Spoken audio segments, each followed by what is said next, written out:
Evening. I'd like to call the April 13th Finance Committee meeting to order at 5:38 due to technical difficulties. We'll have a attendance roll call. Councilor Matthews Kane. Here. Councilor Sullivan. Here. Councilor Figgy. Here. Do I hear a motion for the approval of the 3:30:21 minutes? So moved. I'll second for purposes of moving it. Oh, that's right. You weren't here. Any additions or corrections?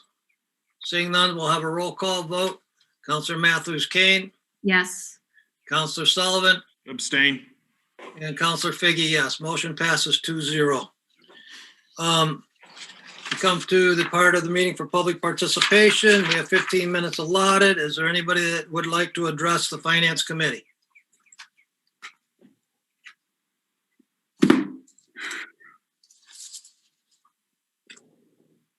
All right.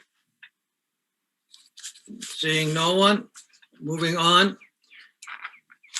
Do I hear a motion for an appropriation of $42,411.99 from free cash to the police department additional capital equipment account? So moved. Second. Motion been made and seconded for the appropriation. Councilor Matthews Kane. Mr. Chair, I move to divide the appropriation into two parts as follows. An appropriation of $3,650 from free cash to police department additional capital equipment account for the purchase of riot gear, and appropriation of $38,761.99 from free cash to police department additional capital equipment account for the purchase of a drone. Okay, an amendment has been offered. I'll second the amendment. Second the amendment. The motion has been amended, so we will talk about the, I hope I got these numbers right, but I trust you'll correct me. $3,650 for riot gear.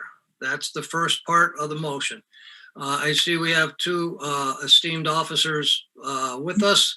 Would you like to, Councilor Matthews Kane? Do we have to vote on the motion? Oh, that's right. And then? Well, okay. All right. So we'll vote on the amendment.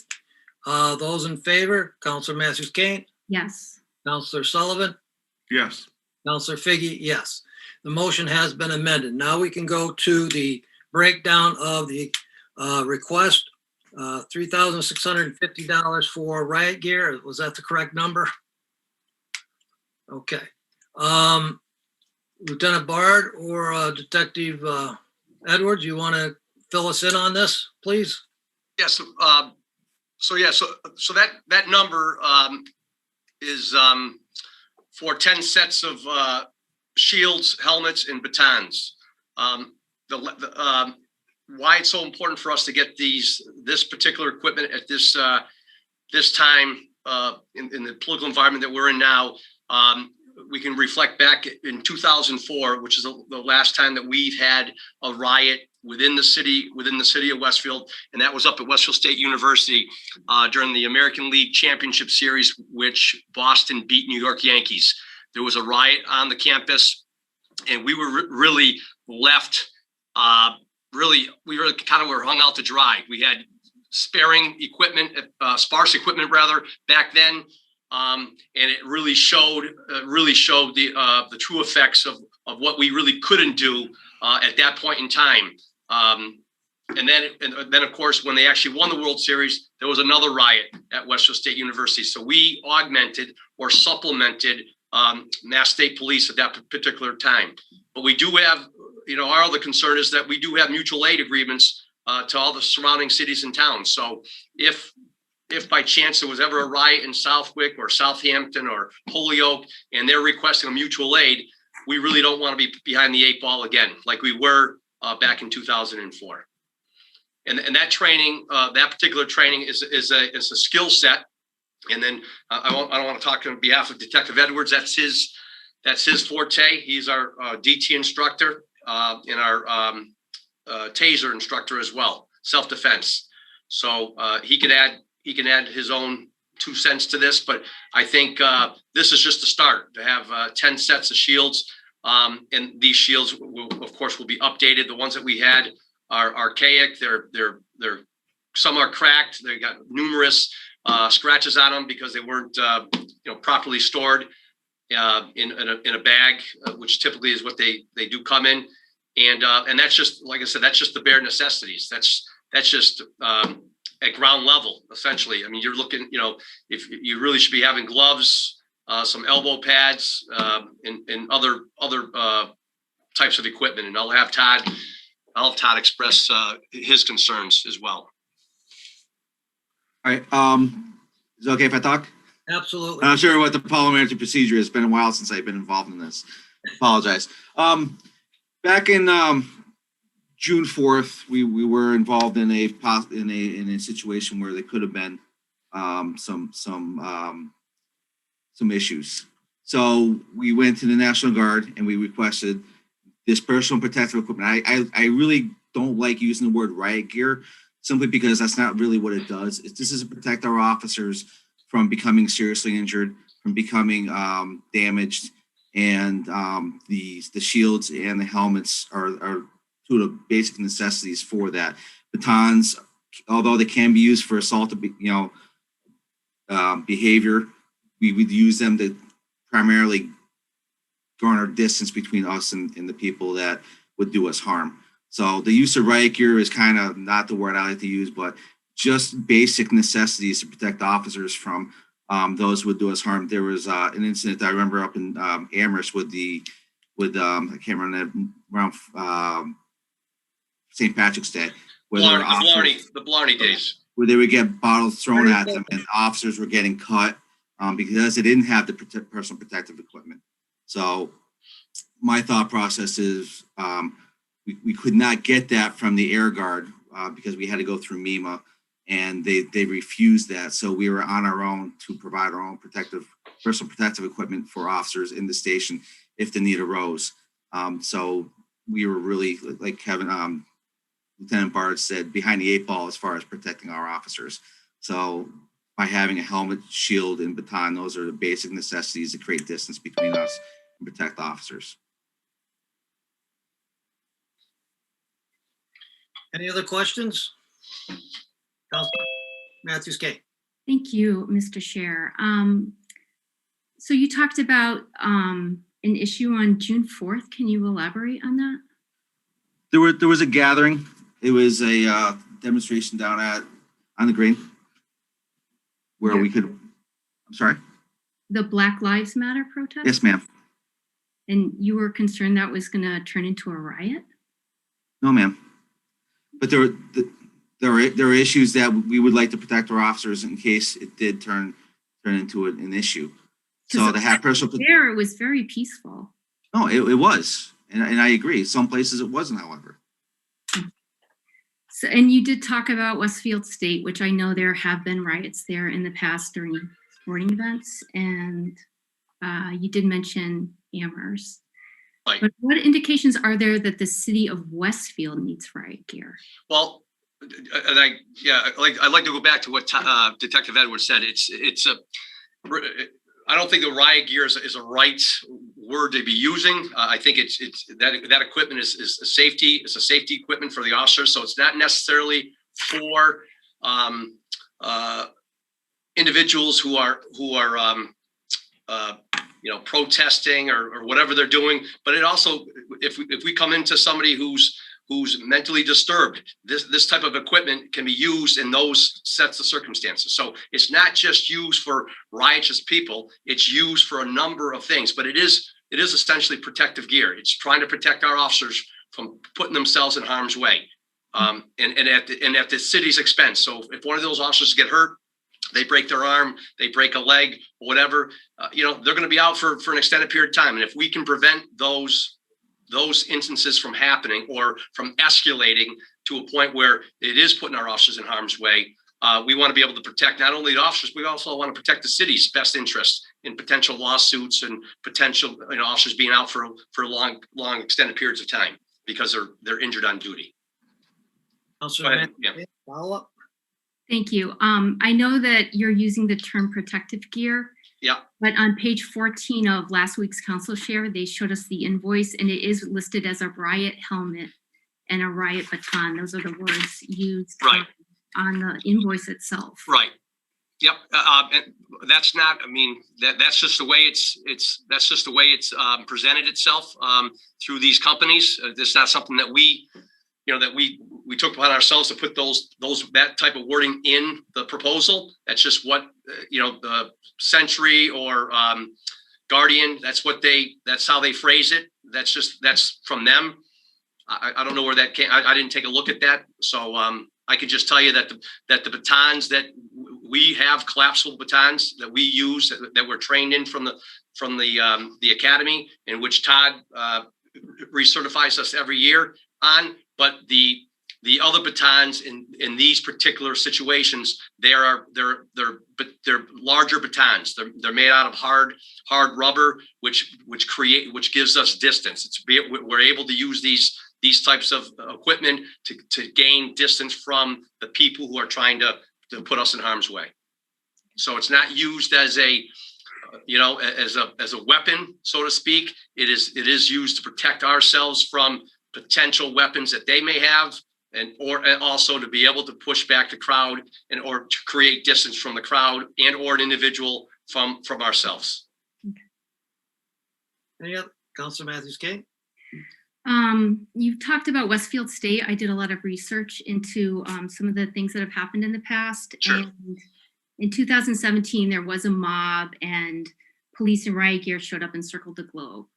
But then in 2018, there was another riot. State, local, and campus police were there. They used high-powered lighting. They had a fence around the globe, and they implied that things went better the year where the riot gear wasn't used. And another thing I'd like to point out is I found an article from 2003 talking about all the rioting at UMass Amherst. Mm-hmm. And in Amherst, it was an article called Win or Lose Parties Can Draw. And in it, the police chief from Amherst was actually asking UMass Amherst to pay. The quote is, she was setting up a meeting with the chancellor of UMass to, quote, discuss the need to equip her department for clashes on the list as riot gear. So in Amherst, UMass Amherst pays for that riot equipment because it's necessary. So that's an issue for me. But the most important issue for me is there's a lot of research that shows that wearing intimidating tactical gear tends to escalate conflict and turn peaceful protests violent. In the light of this research, why would the city of Westfield want riot gear for officers?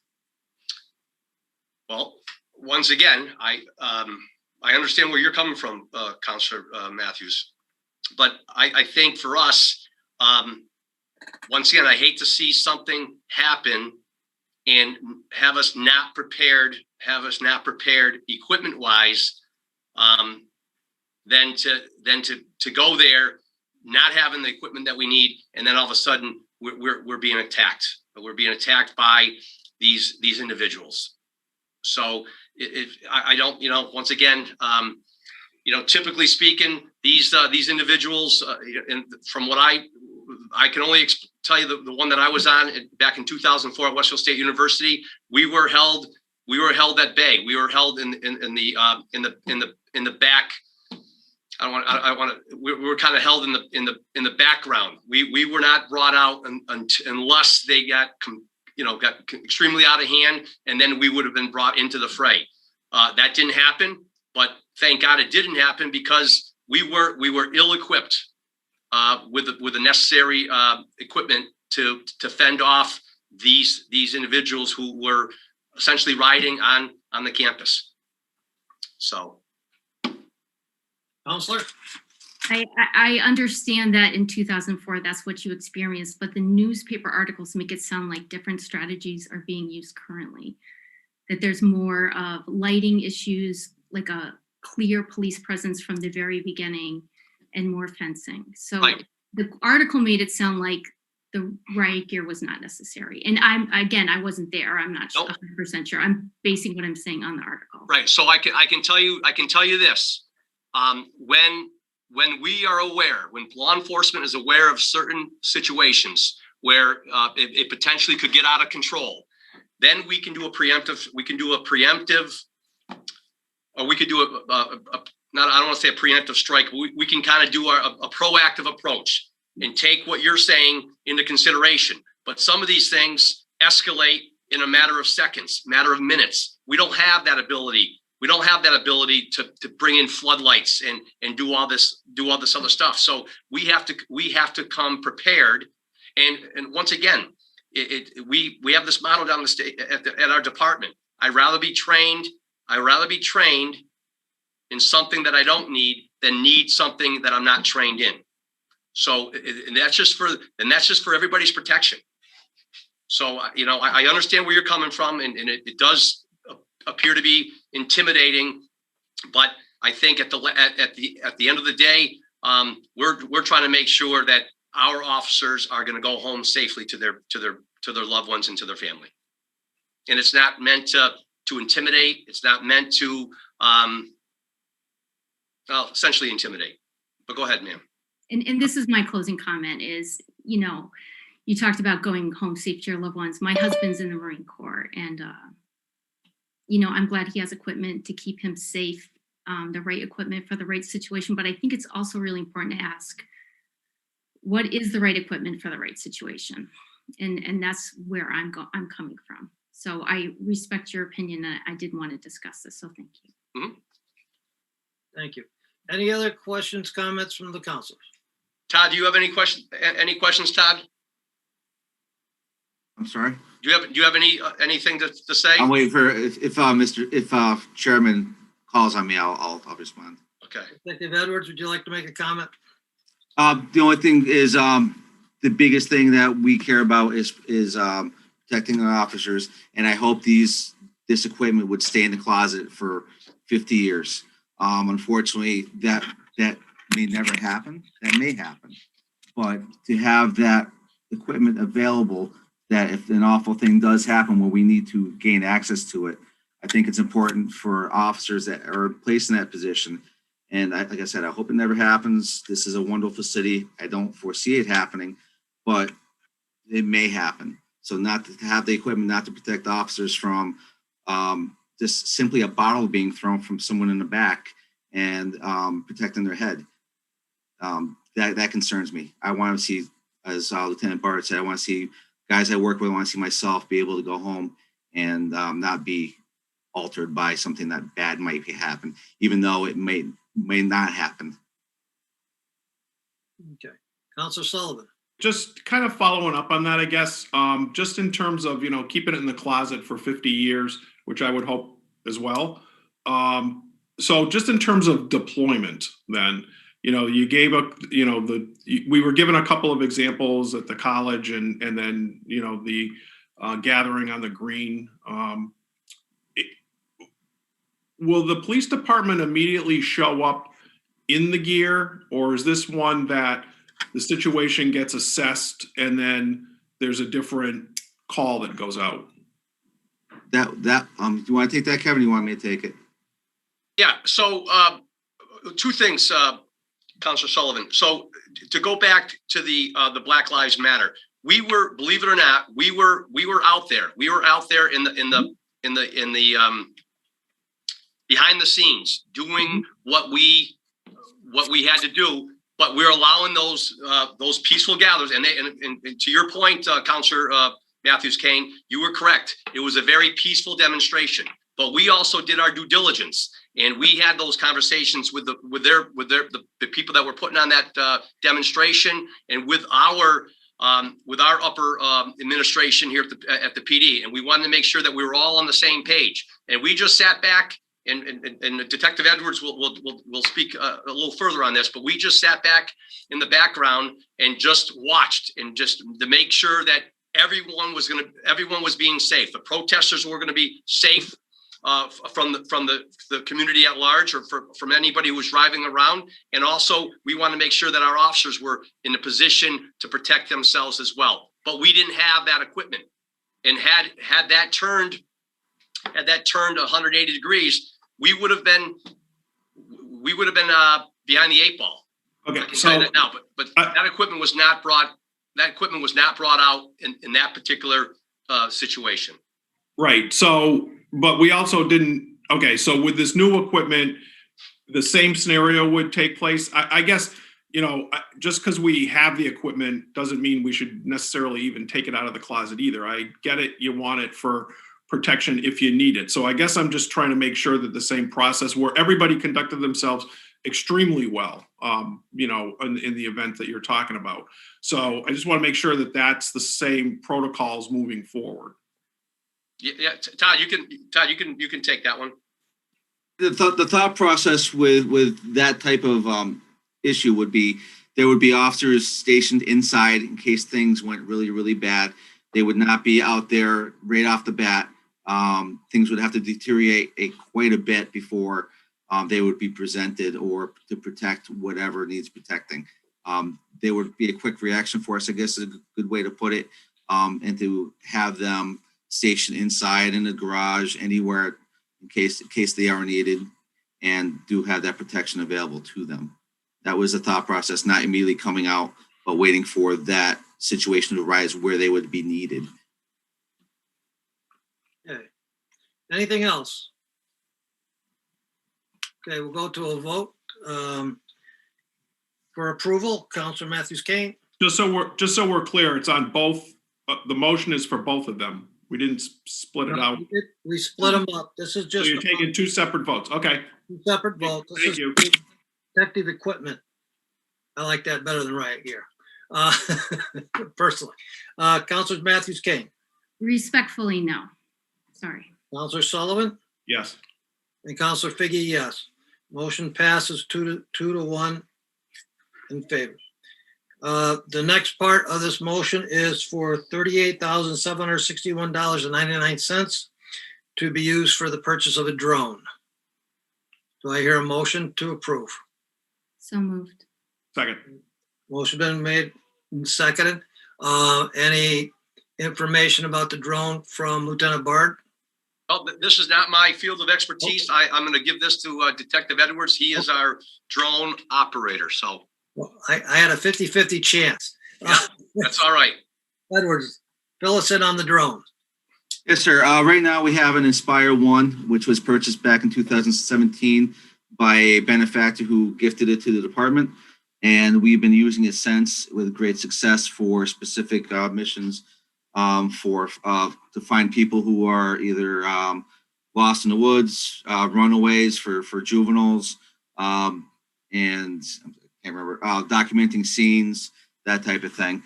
Right now, we're at the point now where it's starting to get, excuse the slang, but long in the tooth, where there is a increased technology jump with the communication systems, with the cameras, with the things that we started to see what we need to do with the cameras, and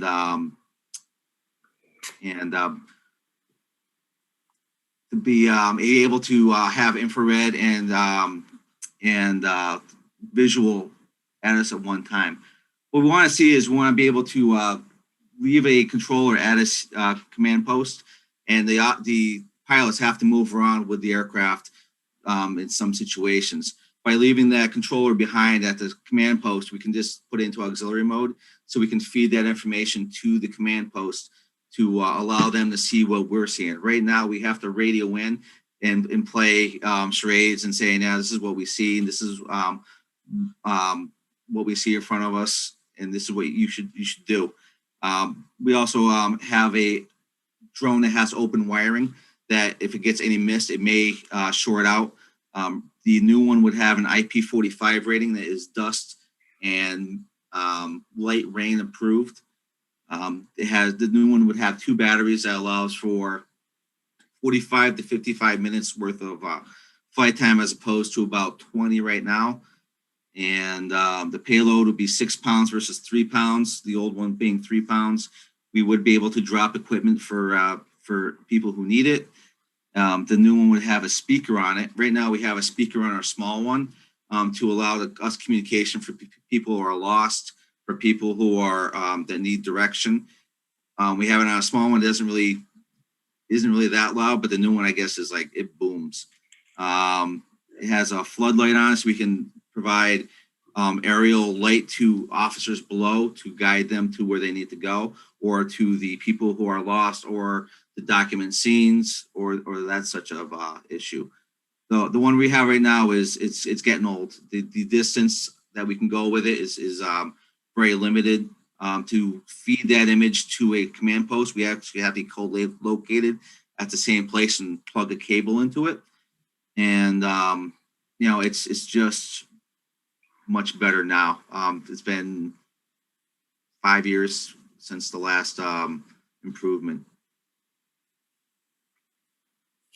And that's the basic notes that I got written down here. Oh, thank you. Any questions from the councilors? Detective Edwards, would other departments besides the police department have a use, and will they be able to utilize this piece of equipment? Yes, sir. At the outset, we had meetings with various department heads, DPW, building maintenance, basically fire department, and we all came together and we offered, actually the chief offered the services of the drone to inspect buildings, water towers, any infrastructure. I used it for I guess there was a windstorm at City Hall and blew a bunch of stuff off. So I was able to get with the building people and go up and identify specific issues that they needed to address on the roof that blew off, rather than going up there physically and going, oh, we need this, this, and this. We were able to get so close, we could see what screws needed to be replaced and how it needed to be fixed. So it saved them a lot of time. And how many licensed drone operators do we have? Myself and Officer Kader. And the fire department has 2, and I can never remember. One's name is Randy, and I forget the other one's name. I always forget him. But they are also on the insurance policy. So there's 4 of us on the insurance policy for the city of Westfield, and they use it primarily for fire scenes. And they have things available to them, but to have one in-house would be much better. Okay.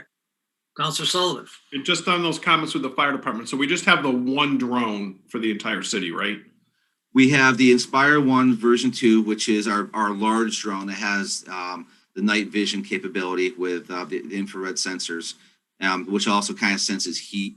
That allows the fire department to see hot spots of a fire. The second one is much smaller, and although it does have the IR capability, it's not as fine. It's more of a quick and dirty kind of drone to get out there and take a look at things quickly. Okay. But, so yes. So there'll be 2. So right now we have 2. Right. The large one we have now, the Inspire Right. 1, we're looking to provide to another department that may benefit from it. But we still only have 4 licensed operators, right? Correct. I'm not getting the numbers while you're.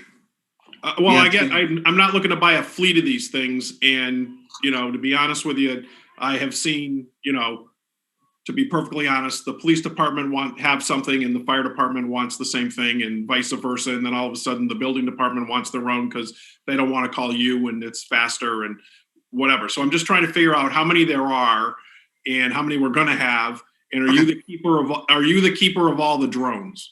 Yes, sir. Right now we have 2 drones, a large one, which is our heavy one that really has a longer time in the air, the better cameras, the better capabilities, although it's still old. We have a smaller one that we got through the Department of Homeland Security.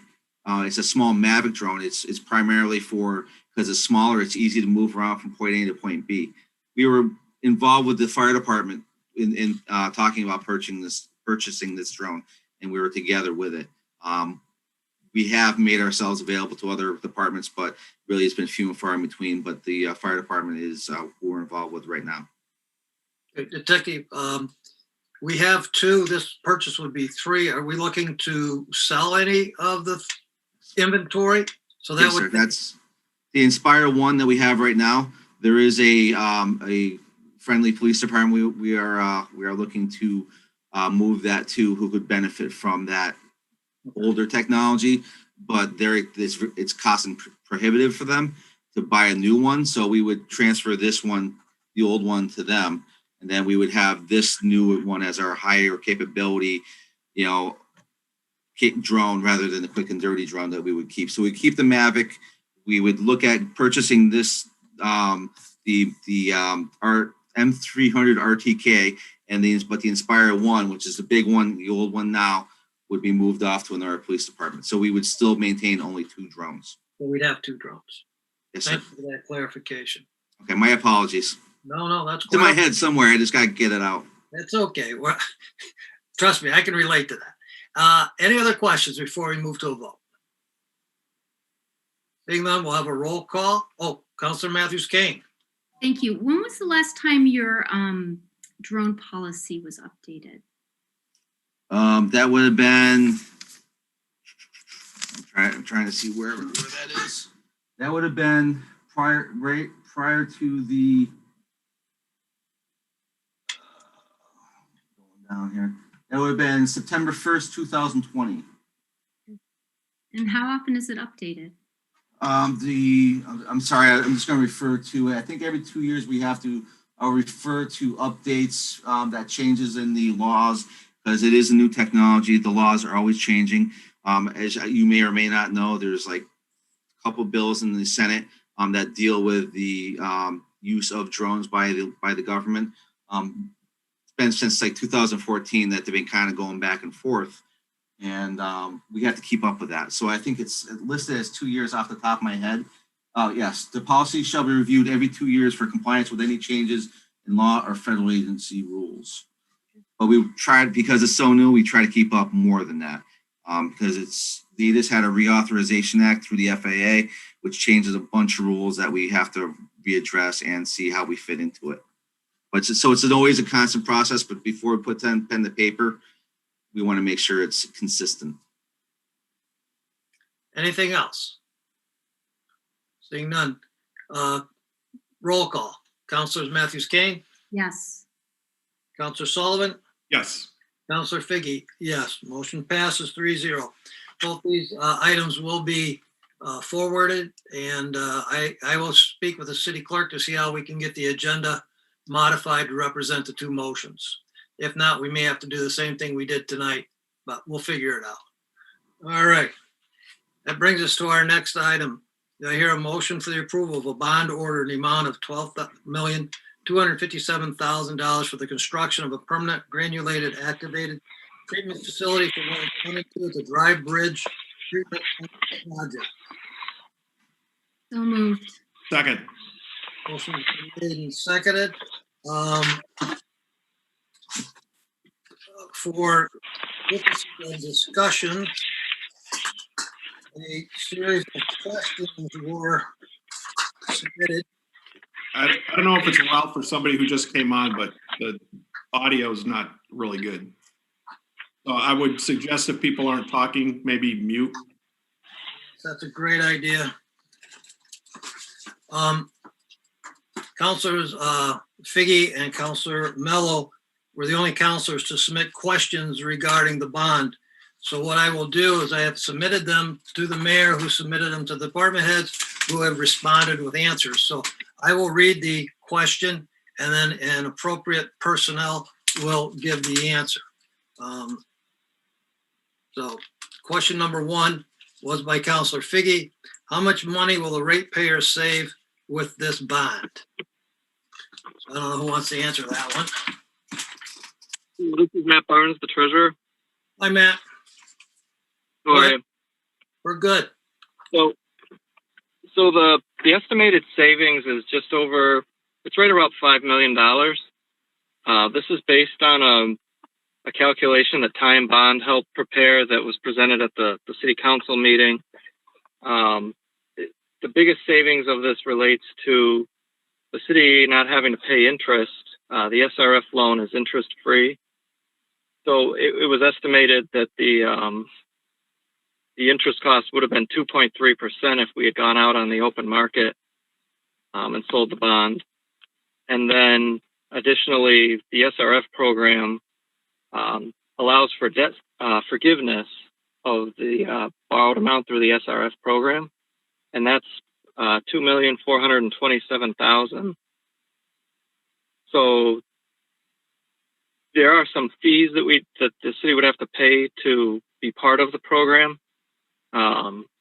And then there's some additional costs for the engineering consultant and potential increases related to minority and woman-owned businesses that would be utilized for the project. It doesn't mean that they would incur an increased cost by using those contractors. But Ty and Bond just felt, we should at least try to account for the potential of that cost. So those two costs would be about $290,000. So that, in the end, it nets out to be about the $5 million savings over the life of the bond. The origination and administration costs over the life of the bond are about $205,000. And then the other savings the city would benefit from is that we don't have to pay temporary interest costs while the project is being constructed. That would normally be incurred when we sell a ban for 2 years before the bond is actually sold. The SRF doesn't charge interest during that construction period, so that savings is estimated to be about $200,000 to $300,000. Okay, thank you. The next question is from Councilor Mello. Why use the bricks bought for the new school in this water department project? So I can answer that one. So during the project, the Ashley School project, the contractors had started the process of purchasing material for the school. When the school didn't get built, the mason had already bought all the, most of the brick for the building, and we ended up taking possession of it. We used to store it up at the rail yard at a cost. Fran was able to secure some storage for us over at Sackett Street, so we have now pallets of bricks over there. As the years have gone on, the brick is just sitting there. We reached out to Masonists. They didn't really want to buy it because each project is specific for the brick. So when Fran and them were discussing the project over at Wells 1 and 2 and the fact that it's a neighborhood type looking building they wanted to do, we thought that utilizing this brick that we're storing would be in our best interest. There was nothing else we could do with it. We actually tried a couple of different projects and felt this was a good way to have brick that we're not able to sell and nobody wants it. Okay, thank you. The next question is also from Councilor Mello. What is the exact amount left in unused, unspent funds from the previous $5 million and $13 million bonds? Of the funds spent, how much was spent on temporary treatment at Well 2, the East Mountain Road tank, and the Owens District Road water treatment plant? Please break down each of those numbers into projects and broad spending categories like materials, labor, consulting, testing, and design. So that again is me. In the packet that I had sent to you, Councilor Figge, was a breakdown, an Excel spreadsheet in regards to all of those costs. And so I can read it if you want, each one of the ones that was asked for. So Wells 7 and 8 plant construction, $5,720,356.34. This is spent and or encumbered. So I just kind of lumped them together. Well, 7 and 8 consulting services is $87,615.87. Well, 7 and 8 plant construction materials / supplies that were not in the GC contract, $243,223.87. Well, 7 and 8 construction miscellaneous services, again, not in the GC contract, were $216,017.17. Well, 7 and 8 plant design was $559,660. Well, 7 and 8 plant construction admin services were $874,100. Wells 1 and 2 plant design was $665,062.77. East Mountain Road tank construction, $2,871,397. East Mountain Road tank design and construction admin, $332,300. Tank rehabilitation construction, $485,710. Tank rehabilitation design and construction admin services, $57,000. Well 2 temporary treatment, $555,055.79. So total spent and or encumbered was $12,667,498.81, leaving us a balance of $5,332,501.19. Thank you. And I will be asking the city clerk to put this on the council share so all councilors will have copies of it. So thank you. Mr. Chairman, could I also ask that it be incorporated in the minutes of this meeting? Absolutely. They Thank you. will be in both places. Thank you. The next question is also from Councilor Mello. How much treated water entered the system produced from well 2 with the temporary GAC filtration prior to November 24, 2020? Given the answer to question 2, what is the price per gallon of treated water that entered the system from the temporary filtration on well 2 from its startup until November 24, 2020? Hi, this is Fran. I'll take that question. From startup to November 24, 2020, the well produced over 300 million gallons of treated water. An extensive assessment would have to be done to calculate the cost for treatment per gallon of water. This answer is not simple or cut and dry. It involves hundreds of variables.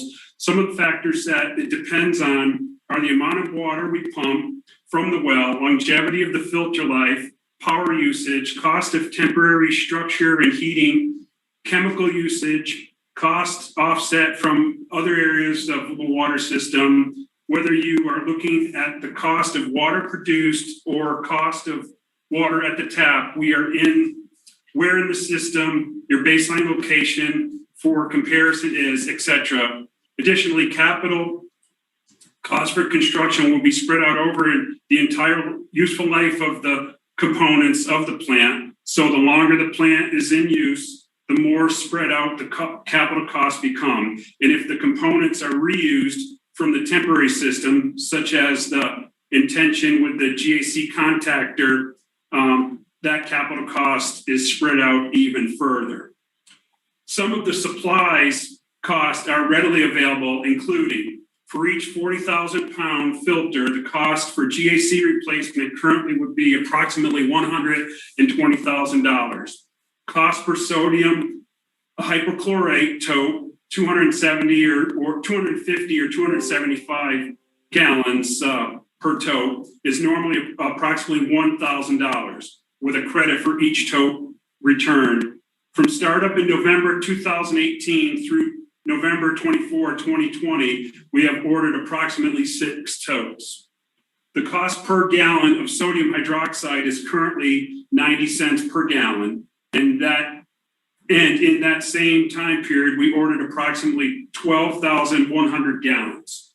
Zinc orthophosphate currently costs $7.80 per gallon, and we have ordered approximately 350 gallons since startup in November 2018.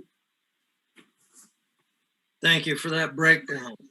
The next question is from Councilor Mello.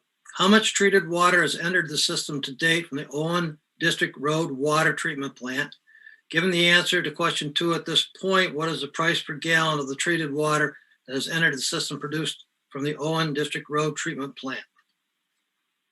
Since trial startup of Owen Water Treatment Plant in June of 2020, the plant has produced approximately 93 million gallons of finished water.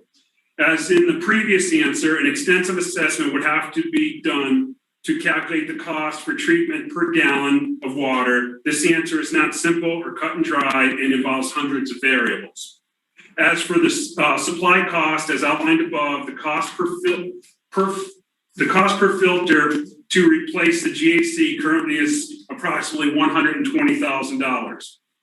Up to date, we have spent approximately $1,800 on sodium hypochlorite and not at 90 cents per gallon. And we have not had to purchase any polyorthophosphate yet.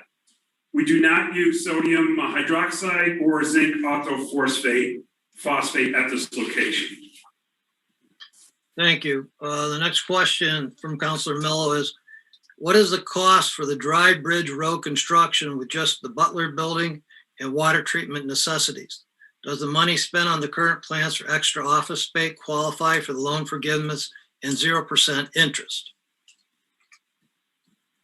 This question assumes that there is an option for alternate designs for this plan.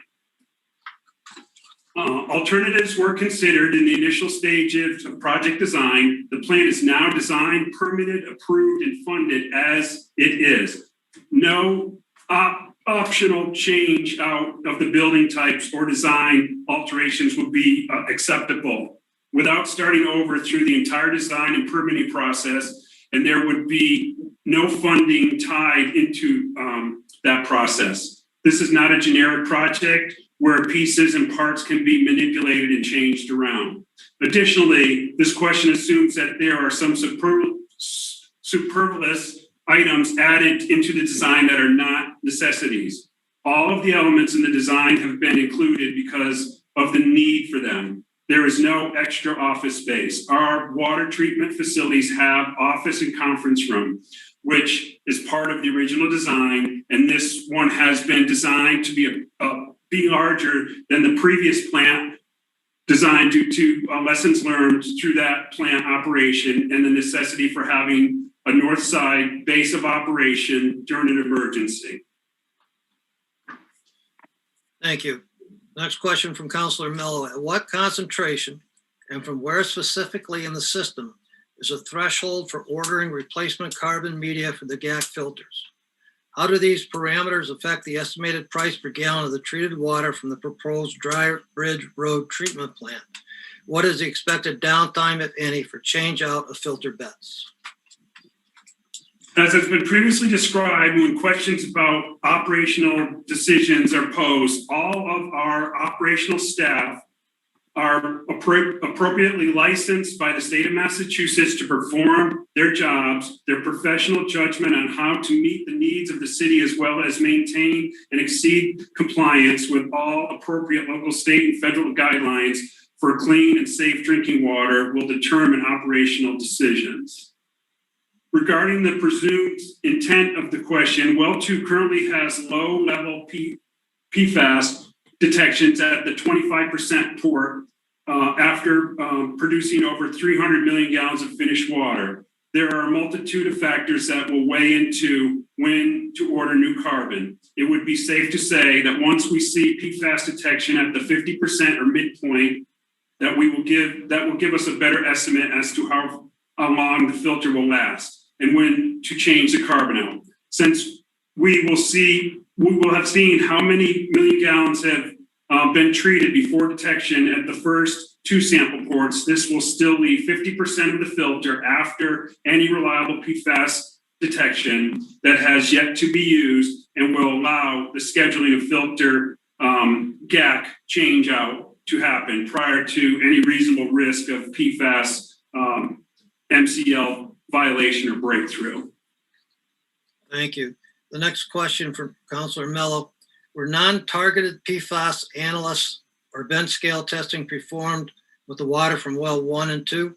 If so, how do their results inform the expected price per gallon of treated water from the proposed Dry Bridge Road treatment plant? Okay, as has been explained multiple times, the bench scale testing was done with water from well 8, which has a higher concentration of PFAS in the raw water than any result we've seen from wells 1 and 2. What we've seen in the past 2.5 years is a full-scale testing of the filtration system using the temporary vessel at well 2, a much more robust and rigorous proving out of this technology than a simple bench scale test. Please refer to questions 3 and 4 regarding costs of water produced. Next question from Counselor Mello. How have the results from the Air National Guard October 2020 expanded site inspection report impacted the plans for the Dry Bridge Road Water Treatment Plant and its anticipated cost to the city of Westfield? We are aware of this report, and it would be inappropriate to comment on an adverse party in the litigation's self-investigation and assessment. Okay. Next question from Councilor Mello.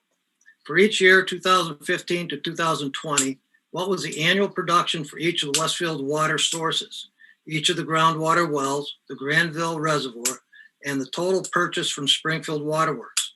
For each year, what percent of the city of Westfield's annual water production was from each source? For each year, what percentage of the city annual production came from the north side wells combined? As always, this information is included in the annual statistical reporting that is done in compliance with Massachusetts Department of Environmental Protection required documentation. These reports can be requested as part of a public work records request through Mass DEP or the city's records officer. They are all public documents. Additionally, this question does not enlighten any aspect of the matter before the committee, the request for bond authorization for this treatment plant in order to take advantage of the most favorable financial terms for the city. And the last question from Councilor Mello. For the water purchased from Springfield, what is the cost to the city of Westfield? Westfield DPW Water Division has not purchased water from Springfield during the past decade. Previous time periods could be found in annual statistical reports as described in the previous question. And again, this question does not enlighten any aspect of the matter before the committee. The next question is from Councilor Figge. Have the updated lab results come in and what did they report?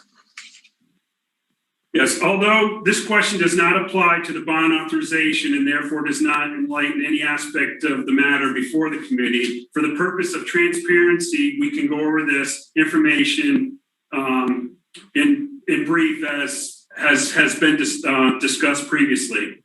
As described to the Water Commission, we continue to work with the labs, the Mass DEP, and Mass DEP to confirm QA/QC issues, reporting discrepancies, and issues with data consistency. Westfield has received the PFAS lab reports from February and some of the reports for March. However, all reports that we have received confirm that there are no Mass DEP defined PFAS detection at point of entry or finished water for either either well 2 temporary treatment system or Owen District Road treatment plant, as well as confirming the previously reported low level detections at well 2 25% sample port. There is no breakthrough or contamination getting through the filters that has been detected. Thank you. The next question is also from Councilor Figge. When was the date that well 2 was taken offline? Although this question does not apply to the bond authorization and therefore does not apply to this matter before the committee, to combat misinformation and confusion, we will clarify this issue. Well 2 has not been taken offline in terms of it being shut off or unusable or unable to be used. It is currently isolated from the system and has not put water into the distribution system since November due to operational needs. The well can be used whenever the system demand requires it. We do not need this well during the low demand winter season with Owen District Road water treatment plant in operation. So the well has only been run 2 ways for testing purposes since November. Thank you. And the last question is also from Councilor Figge. From 11/2 to 11/24, approximately 1.8 million gallons of water was pumped out of well 2. Why was this done? Did any of this water enter the distribution system? Yes, as in the previous question, this question does not apply to the bond authorization and therefore does not apply to the matter before the committee. However, to combat misinformation and confusion, we will provide a short explanation. Well 2 has been run according to the system demand and in full compliance with all appropriate local, state, and federal guidelines for clean and safe drinking water, depending on operational needs. The well is ready to be used whenever the system demands requires, and as it has been and continues to be fully Mass DEP compliant. Again, however, it has not put water into the distribution system since November due to operational needs. Thank you. That completes all the questions that were submitted by the counselors. Trying to find my agenda in the sea of paper. Any questions from the committee? Mr. Chairman, I just had one follow-up, and I appreciate the fact that it was outside the scope of the bond, but with regards to the reports from the labs received from November through February and whatever's been received for March, have those been filed with DEP, and has DEP raised any concerns with any of those results other than, I understand, the lab inconsistencies? This is Heather Staten. Yes, all of those reports get filed directly from the lab to Mass DEP, and they undergo a separate quality control and quality assurance check outside of our processes. So we're not between the lab and Mass DEP. They get them straight from the source. And we've been in consultation with them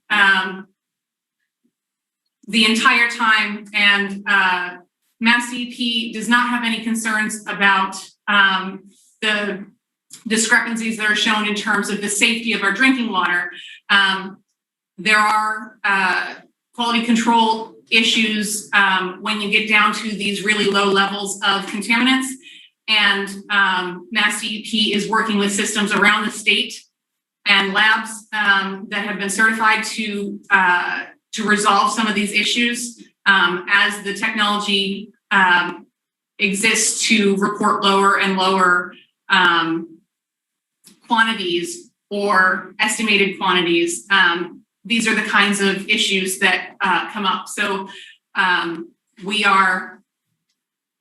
we're working on trying to get the best data so that we can post correct and informative data for our purposes, but DEP has been overseeing all of the data that has been submitted so far, and they do not have any concerns about the safety of our results. Thank you. Any other questions? Well, I want to thank the city employees who have been on this call and have spent the amount of time necessary to come up with the answers to the requested questions. And I, as for one, appreciate all the effort and time that you put into this. If there's no further questions from the council, we'll move for a roll call vote for approval of the bond. Councilors Matthews Kane, Yes. Councilor Sullivan, Yes. Councilor Figgy, yes. Motion passes and will be brought forward at the Thursday night meeting for full council review. That concludes that. The next, is there any general discussion between the Finance Committee? Okay, set the date for our next meeting.